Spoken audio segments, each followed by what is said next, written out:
Lepo pozdravljeni. Moje ime je Tanja Gregorec in skupaj s kolegico Ano Pančur prihajava iz Biotehniškega izobraževalnega centra.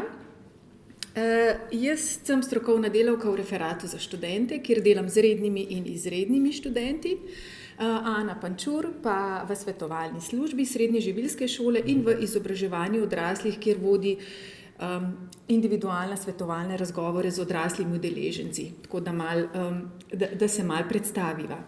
Danes pa vam bova predstavili eno našo aktivnost, ki jo izvajamo skupaj še z eno kolegico Tanjo Kek, ki je tudi danes z nami, in sicer učenje in razvijanje socialnih veščin, ki smo jih poimenovali Samo sem lahko kos. Te delavnice izvajamo zdaj že 8. leto. Nastala je pa pravzaprav oziroma pobuda, ki smo jo nekako svetovalne delavke, vse smo v bistvu socialne delavke, ko smo se pogovarjali o tem, pravzaprav kaj ponuditi našim udeležencem, da bi rade našim udeležencem seveda poleg tega strokovnega znanja, ki ga dobijo tekom izobraževanja, da jim pa ponudimo tudi neke veščine, socialne, tako imenovane življenjske veščine, ki so jim v pomoč pri soočanju z vsakodnevnimi situacijami v šoli, na delu, torej v službi in pa v odnosih s svojimi bližnjimi in konec koncev tudi s ciljem izboljšanja njihovega življenja. Udeležence smo povabili v skupino, ki je konstantna skozi celo leto. Konstantna pa pravzaprav zato s tem namenom, da se vzpostavi nek zaupen, varen prostor, v katerem lahko udeleženci torej že samo skupinsko dinamiko prakticirajo veščine, kot so razumevanje sebe in drugega, spoštljiv odnos do drugega, izpostavljanje in pa, da se med seboj povezujejo, da si izmenjujejo izkušnje, kar pripomore k njihovemu krepitvi njihovih virov moči, njihovih potencialov. Kaj so bili nameni in cilji teh delavnic oziroma kaj so, potekajo torej tudi letos začenjamo z njimi. Na prvem mestu zagotovo pridobivanje veščin asertivnega vedenja in komuniciranja, o čemer smo danes že slišali, ki sloni na tej predpostavki jaz sem okej, ti si okej. Spoznavanje sebe, svojih vzorcev vedenja in čustvovanja z namenom, ko prepoznavamo pri sebi neke svoje vzorce, ko sebe spoznavamo, je to tudi način, ki nam omogoča, da pravzaprav neka vedenja, ki nam niso v korist, tudi lahko spreminjamo.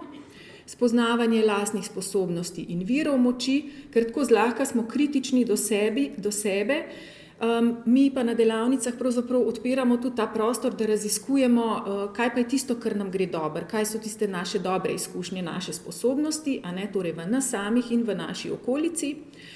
Posledično seveda krepitev pozitivne samopodobe in duševnega zdravja in pa nekaj, kar se je kot dragoceno izkazalo skozi ta leta delovanja, ta medvrstniška pomoč in povezanost, ki smo pa tudi danes že slišali o tem pomembnem vidiku učenja. Kako delavnice potekajo? Izvedemo nekje 3 do 5 delavnic. Pred korono smo jih kar imeli nekje 5 do 6 delavnic v letu. V času korone, torej ko so bile tudi šole zaprte, smo pa vseeno izvedli nekaj srečanj tudi na daljavo. Sicer ta seveda živ stik ni mogel nadomestiti tega, oziroma na daljavo ni moglo nadomestiti živega stika, ampak kljub temu je bil pa to način, kako smo ostali v stiku, kako smo se pravzaprav podpirali v situacijah, v kateri smo se znajdli. Drugače je pa tako zasnovano. Prvo srečanje je vedno namenjeno spoznavanju udeležencev, dogovoru o pravilih v skupini.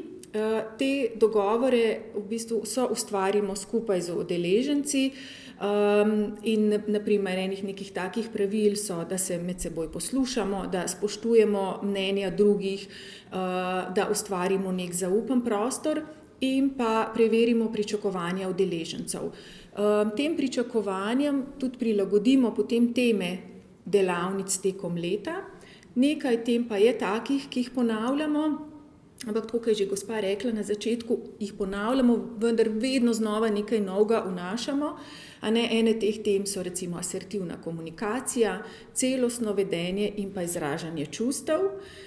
Teme, ki so se pa izkazale kot želje oziroma potrebe udeležencev, pa so bile še spoprijemanje s strahom in tesnobo, načini spoprijemanja s stresom, no tukaj smo vnesli tudi neke teme čuječnosti, tako da tudi o tem smo že danes govorili, ne, tako da kolegice jih vnašamo tudi v te delavnice, predvsem pri tej spoprijemanja s stresom.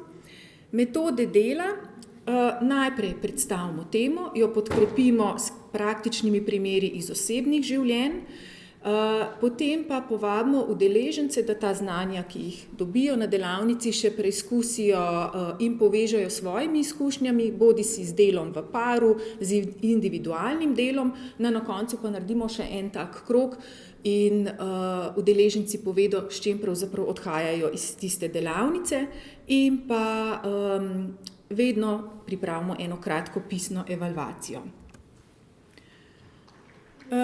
Za eno skupino smo naredili tudi malo bolj poglobljeno evalvacijo, ki je pokazala naslednje, in sicer, da so te delavnice udeležencem najbolj pomagale pri tem, da bolj zaupajo vase, pri komunikaciji z drugimi in pri boljšem sporazumevanju z drugimi, da so bolj sposobni reševati težave in da bolj prepoznavajo čustva in občutke. Kaj se jim je zdelo super? Iskrenost, povezanost, čaj in piškotki, vedno pripravimo eno tako majhno pogostitev, pogovor v skupini, izmenjavo zgodb, izkušenj, lastnih primerov, sproščen pogovor, popestritev teorije s praktičnimi primeri in osebnimi izkušnjami. Česa pa bi potrebovali več, kot so povedali naši udeleženci, več znanja in podpore pri postavljanju ciljev, pri načrtovanju in opravljanju šolskih obveznosti, da bi bolje premagovali ovire in težave in da bi bili bolj zadovoljni z odnosi v družini, kar nam je lahko potem iztočnica za naprejšnje teme. Tako, evo. No, in ker v delavnici odzivi udeležencev največ povedo, si lahko preberete par odzivov. Meni najboljši so, veliko smo se pogovarjali o sebi, o svojih čustvih, raziskovali odnose, tako sem slišala različna mnenja, poglede ostalih na njihove probleme in reševanje le-teh. Želela bi si še več srečanj ali pa hvala za skupno druženje. Po vsaki delavnici sem odšla domov boljše volje in s vprašanji, znanjem in mnenji, ki so mi prišli prav. Pa še ena udeleženka je pa posnela izjavo, pa si lahko pogledamo. Tako, en kratek video ene naše Tako. udeleženke. Te delavnice se mi zdijo dobra priložnost za povezovanje dijakov. Na delavnicah pa smo obravnavali tudi veliko različnih lekcij. Meni najljubša je bila pa srečnost. Te delavnice bi priporočila vsakemu, če želim biti bolj spoznati sebe, spoznati študente in dijake, ki jih mogoče začelebi, ali pa se samo manj. Upam, da se je kaj slišalo, vsaj malo.